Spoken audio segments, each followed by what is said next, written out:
nyuma yuko ekipe ya APR FC isezereye ekipe ya AS Kigali imaze kwitsinda ibitego 3-0.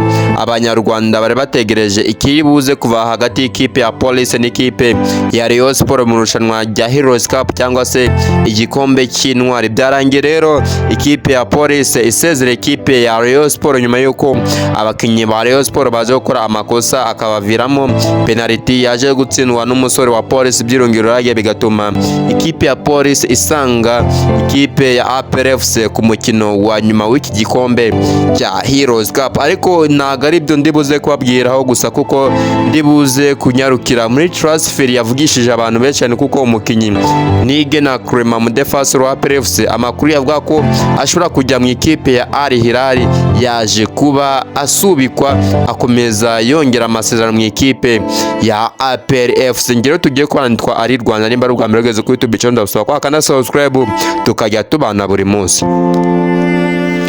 Abantu rero mwari mutegereje kumenya ibihe bidasanzwe byabaye muri uyu mukino, ndaje mbibanyuriyemo, ariko reka manze mbasobanurire aka transfer ka Nigena Clement umukinnyi wa APR FC wavugwaga mu ikipe ya Al Hilal. Ni ukuvuga ikipe ya Al Hilal yifuje uyu mukinnyi Nigena Clement, ariko bishingiye ku buryo uyu mukinnyi Nigena Clement nawe ubwe atashaka kuyongera amasezerano mu ikipe ya APR FC, kuko nawe yashakaga cyane kujya mu ikipe ya Al Hilal. Ni ikipe ikomeye cyane hano muri Afrika, ikipe ikina amatsinda. Kwa rero umukinnyi Nigena Clement avuye mu ikipe ya APR FC akajya mu ikipe ya Al Hilal, yari intambwe tutavuga ko ataragiye ahantu habi, yari intambwe nziza ate. Uyu mukinnyi rero yanze kongera amasezerano mu ikipe ya APR FC ndetse na Al Hilal, kuko yahoraga imubwira ko mu gihe yaba yemeye kuza gusinyira iyi kipe nta kabuza azajya muri ikipe abonemo umwanya uhagije wo gukina, kuko bakeneye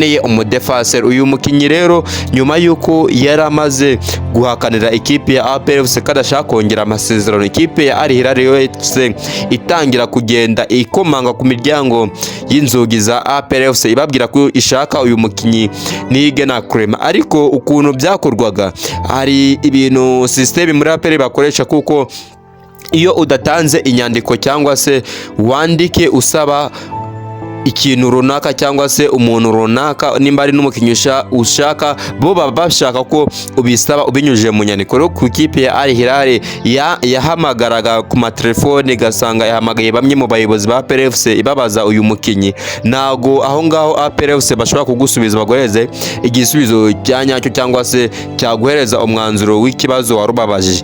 Nuko rero ikipe ya APR FC ayandi makuru batari bafite nuko uyu Nigena Clement kwanga kongera amasezerano, suko APR nawe yari yashaka kumugumana, uko yari ishaka kumugumana ariko akanga kongera amasezerano mu ikipe ya APR yashaka gusohokamo.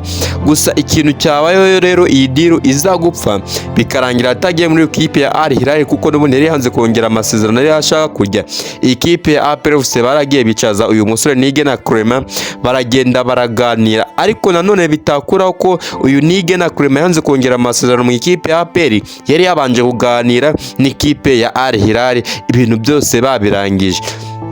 Gusa rero ataragenda ikipe ya APR FC abantu baragiye baramuganiriza, bamwereka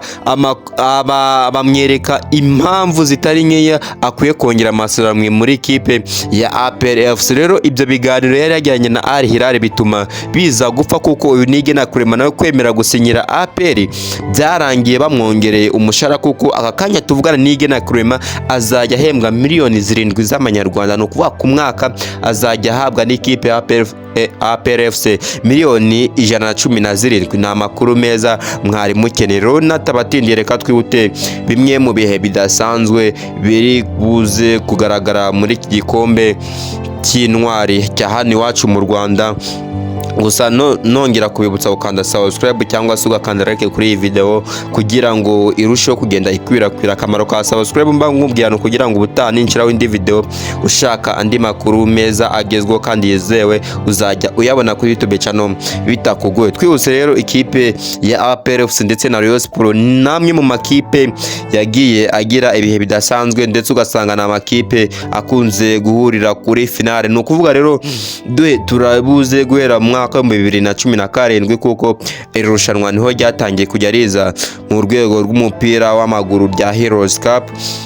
ni ukuvuga ariko reka ndagenda manyura muri detaye zimwe na zimwe muri buze kugenda mutinyiraho aya ma ekipe by'umwihariko ikipe ya Police ndetse n'ikipe ya APR FC byongeye kugera kuri finale. Ni ibihe bidasanzwe dusubiye mu mwaka wa 2021 ntabwo irushanwa rya Heroes Cup iki gikombe cy'intwari ntabwo cyakinywe hano mu Rwanda kuko 2021 murabyibuka nibwo hano mu Rwanda Covid yari imaze kuhagera turi muri guma mu rugo, ntabwo byakundaga ko irushanwa rya kino 2021 rero iyi Heroes Cup ntabwo yigeze ibaho. Ahubwo twihuse kuvuga rero tuvuye muri ibyo bihe bya Covid, reka twizire ahubwo hano hafi cyane tuze mwaka wa 2024 ikipe ya Police FC yageze kuri finale y'igikombe cya Heroes Cup cyangwa se igikombe cy'intwari. Itena ikipe ihahura n'ikipe ya APR FC. Abantu barabyibuka byarangiye iyi kipe ya Police itsinze ikipe ya APR FC. Ndagira ngo ibi bintu mubyumve neza ko iyi kipe ya Police kuba yafata ikipe ya Rayon Sport ikayitsinda kuri iki gikombe nuko izi imukino cyangwa se igikombe cya Heroes Cup icyo gisobanuye, kuko n'inshuro yaherukaga kuri iki gikombe ikipe ya Police FC ni APR bagiye gukina muri uyu mwaka 2023 ikipe ya Police FC yatsinze ikipe ya APR. Icyo gikombe iragifite cy'uyu mwaka. Turaza tuvuye 2024 tujye ejo bundi 2025 ikipe ya APR yakinye nanone kuri finale n'ikipe ya Police. Umukino waje kurangira ababyibuka byarangiye ari 0-0 baza kwifashisha penalty.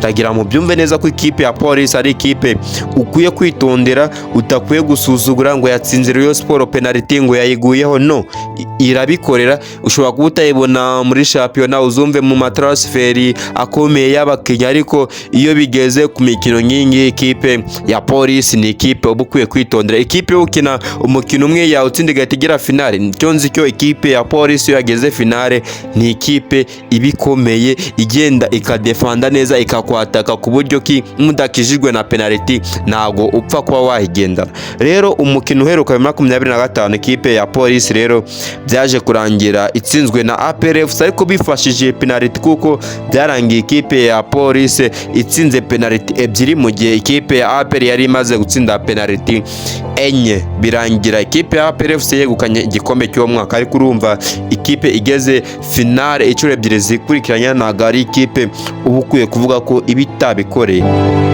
Rero muri uyu mwaka rero turi buze kuza kubona nanone ikipe ya APR FC yongera kwisubiramo n'ikipe ya APR yari ifite ubwoba bwa Nige na Clement navuze transfer iragarutse rero mu bihe bidasanzwe n'ikipe ya APR FC yagiye igira mu bihe bidasanzwe gutwara ibikombe by'umwihariko muri Heroes Cup. Harimo 2017 yatwaye Heroes Cup, 2019 ndetse na 2025 yamaze kubabwira aho yatsinze penalty enye kuri ebyiri z'ikipe ya Police. Gusa n'ikipe ya Rayon Sport nayo ni ikipe yagiye igira ibihe bidasanzwe muri Heroes Cup, kabone nubwo uyu mwaka itabonye amahirwe yo kuba yagira finale yatwaye Heroes Cup 2018 ndetse na Heroes Cup 2023 mu gihe Police yo 2024 ndetse ikaba yongeye kugaruka kuri finale 2026. Murumva ko ari ikintu gikomeye cyane hagati y'ikipe ya APR FC ndetse n'ikipe ya Police. Ni amakipe akomeye asobanukiye iri rushanwa ndetse no mu makipe yagiye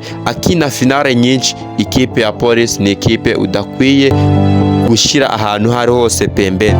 Nge rero aya niyo makuru naguhereza kuri aya makipe yombi. Ni amakipe asobanukiwe ari kubuze gushimisha abanyarwanda. Sinzi ngo abakunzi ba Rayon Sport bari buze gufana iyi kipe yaje kuba ibasezera cyangwa se barafana iyihe. Nge twabanye rero nitwa Ari w'i Rwanda, kanda subscribe tubane buri munsi, ndaje mu kanya.